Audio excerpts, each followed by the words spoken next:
If you like the content we bring you about the heavy metal world, please like, subscribe, and comment to help us grow the channel.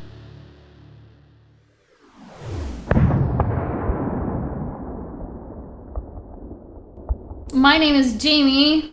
Before we get too far along, my name is Jaime and I'm with Metal Express Radio, and I'm here with Aaron Nordstrom from Gemini Syndrome and Wyote. Let's talk about you and how you went from Chicago to LA and what got you started in music, or did you start in Chicago?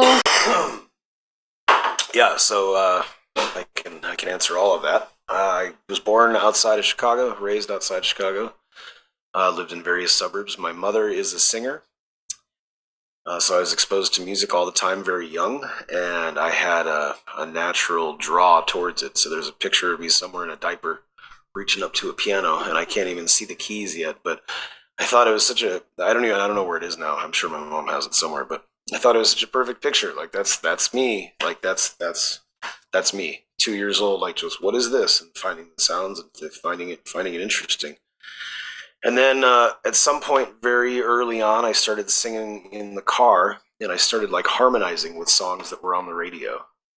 And my mom would turn around and be like, wow, keep doing that. You're harmonizing. But I was like 2 or 3 or something, and I had no idea what that word meant. So I would go back to singing the melody, and she'd be like, okay, well, let him be for a minute. If she left me to my own devices, I would start harmonizing to it again. And my mother's name is Melody, ironically, too. So that's kind of interesting. So she pushed me into, she not pushed me, but she got me into lessons very young, and I loved it. And it was, it's my favorite thing to do my whole life. I've been playing since I was about 2 or 3. And then around 11, I picked up the guitar. I got exposed to, that was right around when Kurt Cobain passed away, and I got into Nirvana and Soundgarden and Alice in Chains and Stone Temple Pilots and all the grunge stuff. All the grunge stuff except Pearl Jam really was not quite my cup of tea. And that eventually led into harder, heavier music, Pantera and stuff. And then eventually I was listening to black metal and death metal. But conversely, still also listening to like Paul Oakenfold and Paul Van Dyke and DJ Orb and BT and kind of like trancey, kind of electronic music at the same time. While also listening to kind of singer-songwriter like Counting Crows, Jeff Buckley kind of stuff. So around 17, 18, I moved to California to study with my Kung Fu teacher, my Sifu, now Sigung Manuel Rodriguez. I lived in Ventura. I fell in love with California. Then I decided, then I had to go back to Chicago for a short time.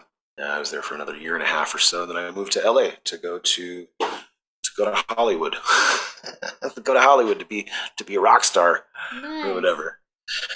I went to college there. Yeah, I do this for all the time. So I couldn't be more blessed in that regard. So yeah, then I was in California for a few years. I went to Musicians Institute for some time. I worked there for some time. And then through some people that I knew, I got offered the gig to play guitar for OTEP in 2007.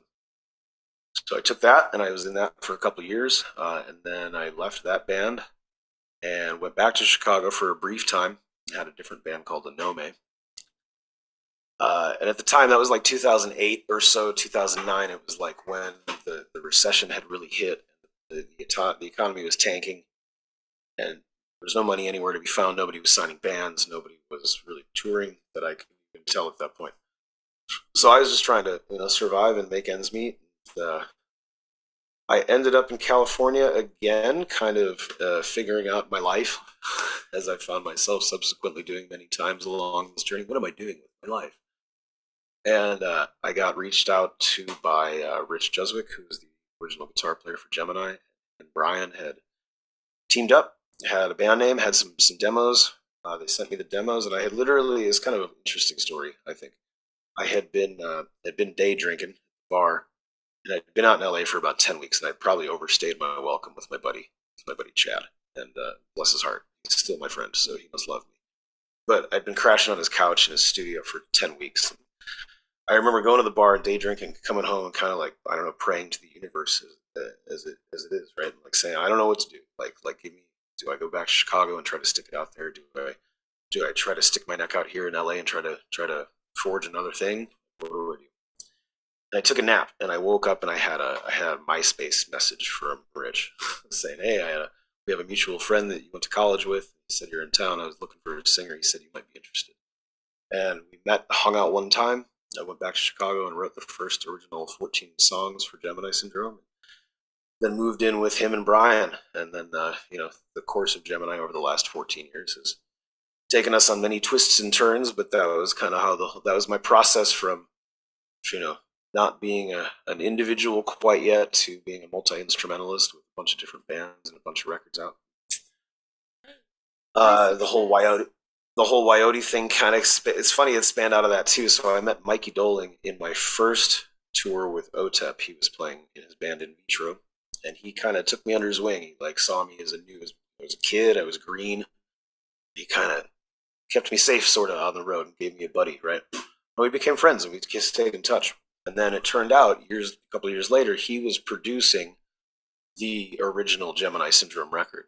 So we got to work together. He had no idea I was a singer. He was a guitar player. So I came in the studio and sang the first time. He was like, "Whoa!" Like nobody knew. Not a star yet. Yeah, you've been keeping a secret, man. So we'd been talking since then. 14, 13 years ago about someday let's do something. And then he has a band, Channel Zero, in Belgium that he plays guitar in, very successful over there. And he wanted to do kind of his own thing over there and just see what happened. So it was during the pandemic. He called me and he said, "Hey, I got this band with these guys that are a little younger than us. They're out in Belgium. Want to try singing on us?" "Yeah, absolutely. I'd love to do something, and we'll see what happens with it." So now I've made about 4 trips over there. Played a dozen or so shows over the last couple of years, and just kind of slowly building a fan base. The response has been super good. I get to go to Europe a couple times a year and live pretty good over there. Live pretty comfortable, eat great food in the hillside of Belgium. I can't complain about my life. So, and it's also cool that full circle after all these years, right? Like one of my first friends that I made on my first tour ever is now my bandmate, and we're writing records together. In another country, of all things. I did see that you guys did get together in 2022, Wyote did, and the first album came out in May, so so you think the pandemic affected a lot of that, or is it just because of the stretch of time and space you guys have to deal with? There was a couple of factors to that. So at the time, Gemini was still signed to Century Media, Sony, and I was in an exclusive artist contract with them. So I had to get approval to do anything outside of Gemini Syndrome, and that proved to be a total pain in the ass. Like, what do you mean I can't just go? So I did that song with Violent Idols called "Fuck You." I'm not sure if you're familiar with that hit. That song. It's a tune I did with Violent Idols, and it was super fun. And I just wanted to release it, right? And there was no overhead really, and it was my buddy asked me to do it, and I was really into the song, and there was just such pushback from the label for whatever reasons they came up with. They didn't want me to do it, and then the pandemic started, the lockdown happened. They're like, "Oh, well, you can do that song, but you can only release it for 4 weeks." There's all these stipulations on it and stuff. It's just like bureaucracy, and it's so stupid because they're not getting a cut of it. Well, they did get a cut of it. They ended up putting in the paperwork that I had any money I made off of that feature would go to pay off the Gemini Syndrome debt, and I didn't realize that. Nobody told me that until after the fact, and I was happy about it. So, in the light of that happening, were we talking about the labels and their chokehold on artist creativity? Yes, that's. So the long and short of that is that basically we started writing and recording the record. Wyote did with Chris Collier here in Vegas, and just stacked up an album of 10 songs, and we kind of sat on it. And then I had a talk with the guy at the label that I needed to, and he had given me the okay, like we'll figure it out, we'll make it work. And that was like I want to say maybe that was Thanksgiving of 2021. Nonetheless, we saw a light at the end of the tunnel that we were going to get out of our record contract with those guys, and we've subsequently, Gemini Syndrome is now an independent band. We've got a distribution deal, we've got but no like direct label affiliation, and what that's allowed me to do is whatever I want. And honestly, it's been such a nice change of pace of not having like there's a give and take, right? You don't have maybe the machine behind you the way we did before. You have to take into account, like, if we want to go to radio with a song or with anything, we have to like go and outsource a radio person to do that job. Whereas, with the label, it's kind of, they do that for you, but they charge you money for it. And what I'm finding now is that since they're charging you money for everything, and then they're taking all of your money because they loaned you all of that money, you don't ever make any money. And then they just keep tacking on services that they say, oh, this cost this much money. And now that I'm on the other end of it and we're outsourcing that stuff, like, it doesn't seem like the numbers add up. You know what I'm saying?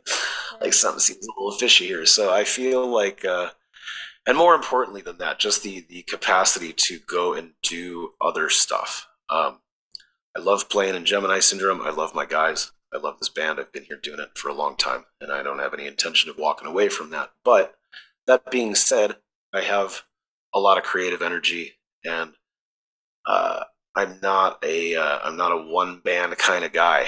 I like different genres of music. I like expressing myself in different ways, and I like playing music with different people, man. It's more fun to have different influences. And when you start taking the creativity out of music, and people start telling you, oh, we need another Die With Me. Like, I already wrote Die With Me. I don't want to write that song again, And maybe that's how some bands are able to have huge commercial successes, by writing in the similar kind of vein and genre that they do. And I get why that's successful. People like familiarity, but that game didn't work for us in the way that I wanted it to. I didn't see the kind of results that we thought we should have had from the responses we get from fans and the people who listen to the music that I make. I don't know. There's just a disconnect. There's a disconnect, I think, in some of the more bureaucratic ends of the music industry, and I think this has always been the case. I think people have been talking about this since Elvis's time. So definitely not a new story, and I'm not trying to be a crybaby about it, but I definitely I definitely like to be transparent and say that the system is down. You know what I mean? The system is down. It's good advice for my new local bands that are coming up, because they listen to these interviews and they take, and that's one of my questions I always like to ask in the interviews, is the advice that you would give to some of these newer local bands that are coming up. So get educated about how everything works. Don't take people's word for it, right? Like, there's a handful of people in this industry that I've grown to trust, but there's a lot of people that are not necessarily looking out for your best interests, I think, or at least won't necessarily be totally forthcoming. Like, so much of the stuff when I was in the OTEP, right? I was a hired gun in that band. I was 25. I was fresh out of school, and I didn't know the Musicians Institute wasn't going to prepare anybody for being on tour and what that's like. But there was just all sorts of stuff that, like, I never learned, and no one volunteered I didn't know what publishing was. I didn't know that I was entitled to publishing in that band in any capacity. Just for playing shows, I could have been getting paid by ASCAP just for registering the shows that I played, but nobody volunteered that information to me. So it's not like they directly screwed me over, but they weren't just hiccuping this information up to me, right? So you have to really like dig and ask questions, man, and know how your business works. Know what is happening in your business. Know who's got access to money and where they're spending it and why. And, just be informed and be involved. I think that's the best way. I think looking back, that's why most artists got screwed in their ways that they got screwed, was by just kind of like not really knowing what was happening and trusting somebody else to just do the right thing for them. And unfortunately, that doesn't always work out with humans. Humans aren't always reliable to do the most virtuous thing. You know what I mean? So take it upon yourself to be responsible for yourself and for the people around you, right? Be with people you trust, make music with people that you like. I think another great way that has worked for us is to and this isn't the only way to approach things by any means, but if you're in a band setting, I think making an equal split of of everything is a key to longevity. I think when you start having like one or two members of the band that say, well, I wrote all this and I did all this, so I deserve more money than you guys, starts to create like animosity and just kind of underlying negativity. So if you're going to do a band where like it's your band and you want to hire the people and you're going to pay them and you don't want their opinion, then yeah, by all means go do that.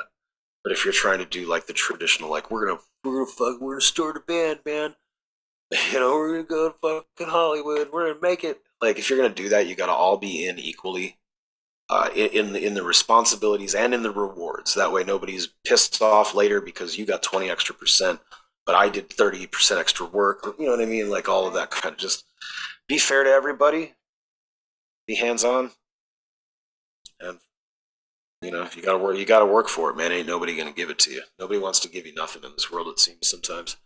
So you gotta be available, and you gotta be willing to take opportunities when they come. Well, before I let you go, I did want to touch on your U.S. tour that's coming up with Gemini Syndrome. So that's really exciting. From October 20th to December 9th, you're reaching all over the U.S. for that tour. That's going to be a crazy busy time for you. And you just got back from the Blue Ridge Rock Festival. So, how was that? Yeah, that was a nightmare. Oh my goodness. 2.5 of the 4 days got canceled. We didn't play. Yeah, we drove all the way across the country to hang out in our trailer next to stage to have it shut down. Oh no, really? Yeah. So that was a pretty disappointing experience. Oh no. That's all I'll say about that. We had some other cool shows. We got to play a couple shows in Ohio. We played in Toledo in a town called Bucyrus. Then we went up to Jersey and played a place called Dingbats, which is this little club we've been frequenting for a very long time. Shout out to Fred Dingbats. He's the owner. He's my dude. Nice. So it was cool. And then I was home. So that after all of that trip, right, we drive across the country. We did Taste of Madison, which was a really cool gig. Second time we've been there. So our travel got delayed. We were supposed to come home on Monday, and I was supposed to fly to Belgium on Wednesday for the Wyote tour, for the little 2 weeks I did there just now. And our flights were postponed due to weather, so we had to stay overnight in Detroit.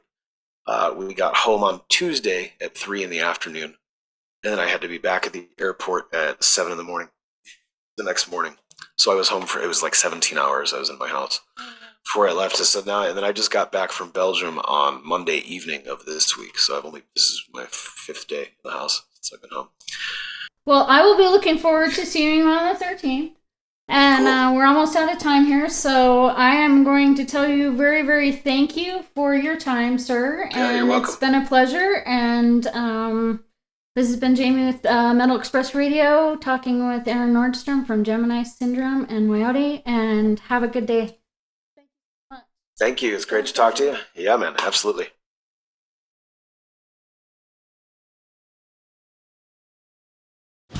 If you like the content we bring you about the heavy metal world, please like, subscribe, and comment to help us grow the channel.